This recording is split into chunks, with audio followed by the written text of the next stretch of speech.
Not too sure how I'm going to try and realistically record this. Christ, that's bright. There's a good bit of light there.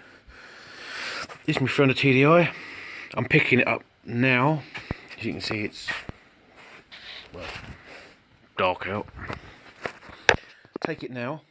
So in the morning, I can basically pretty much get in, wheels up, and drive straight there to drop it off.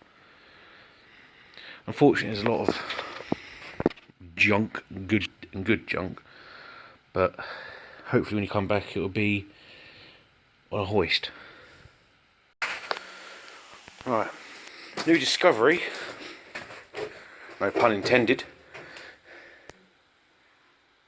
no lifting points, which has now put me in a slight problem, because I'm not going to run the risk of damaging it by picking it up by something I shouldn't. So what my plan is, the exact same reverse of how I got it in here.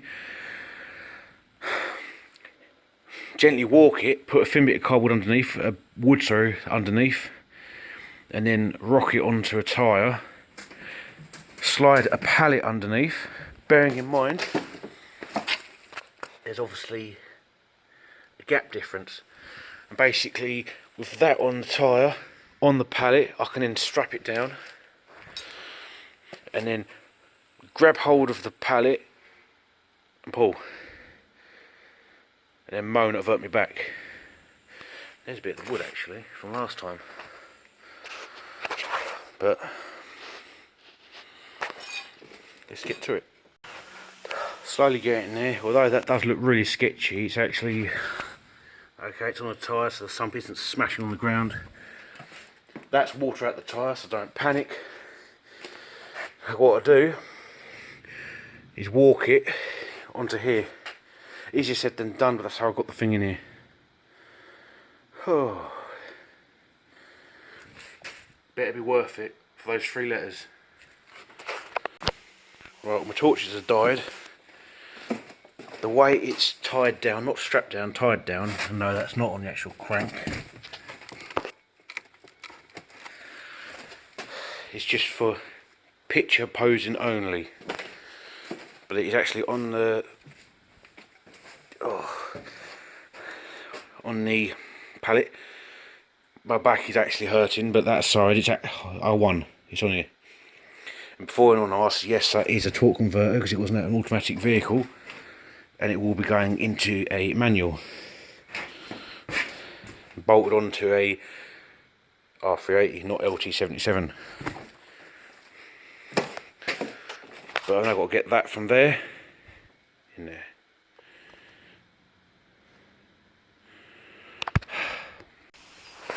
Well, continuing on from last night, from when my camera equipment died on me, this is it in daylight. Sorry about that. Yeah, this is it in daylight. Back at James HQ.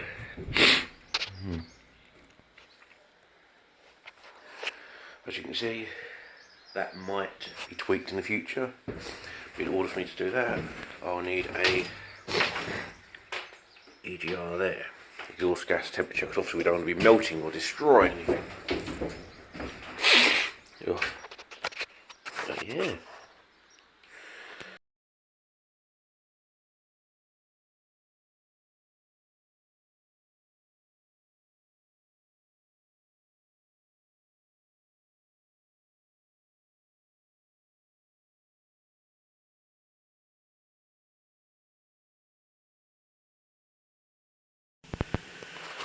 So, before my battery actually runs out again, we've got the R380 down there,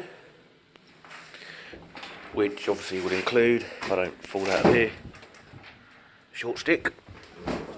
A long stick, sorry, to replace a short stick, but I won't be taking care of that. We've got the 300 here.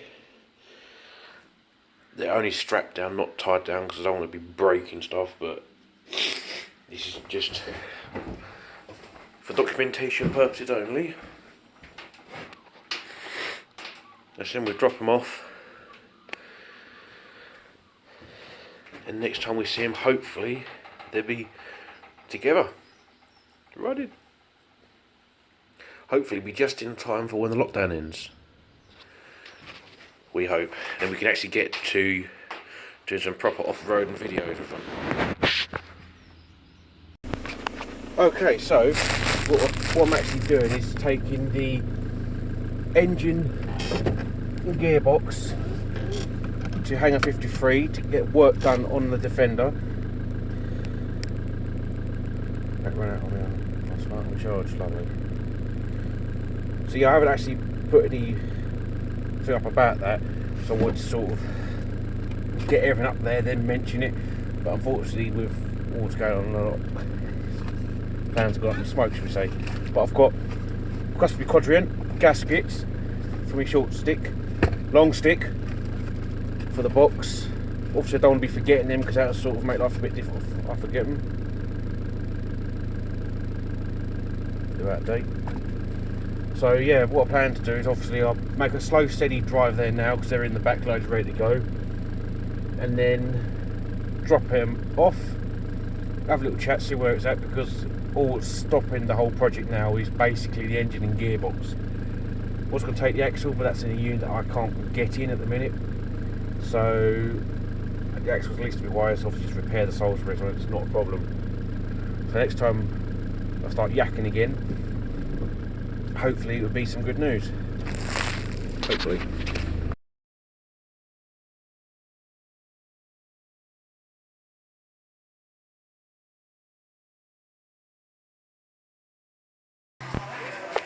So here we are, this is basically where it's at now. As you can see, it's kind of missing bits. It's rather exciting to put the other engine in. So the NA is a bit scrap. The LT77, just donate that thing. Hopefully it'll be done soon.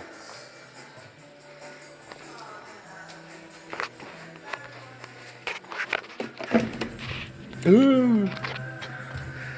It's the Flintstone spec. Ooh.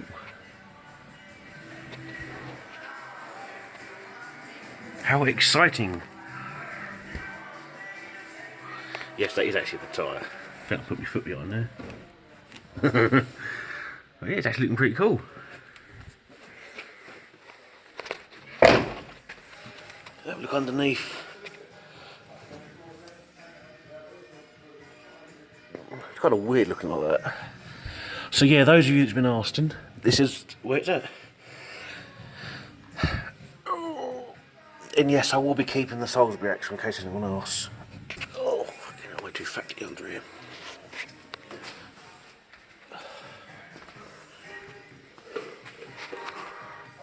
Is that all mine? That's all mine.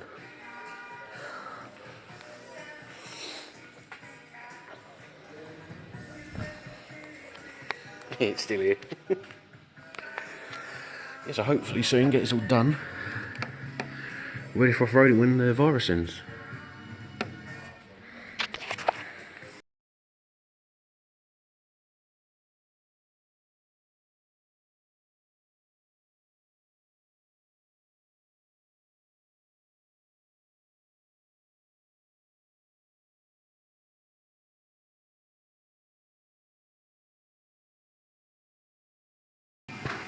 This is me box.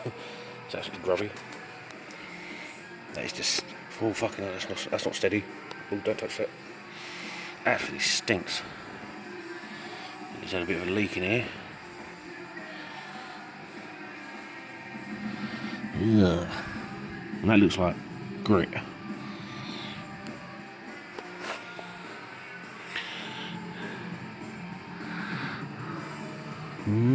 Fascinating.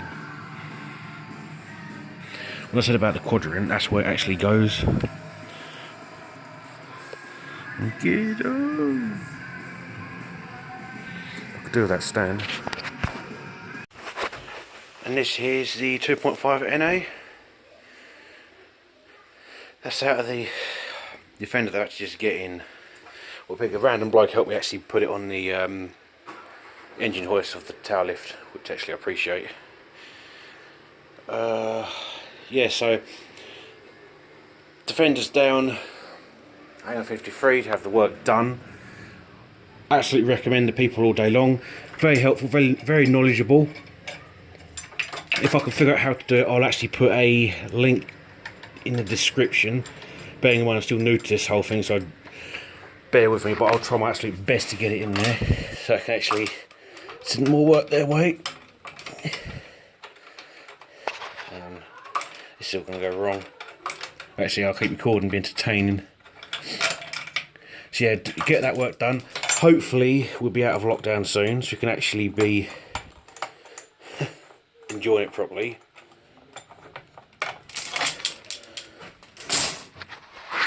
There is talk of someone I know who might want to turn their disco into a pickup, so that would be very good for the channel. Obviously it's still early days, can't guarantee if that will actually happen, but obviously I'll be updating as we go if it does happen. But yeah, that's the story of the 2.5 NA and 300 TDI. For all those that's been asked all this time why I've been keeping it a secret, which isn't exactly a secret, it's just more of a to be revealed.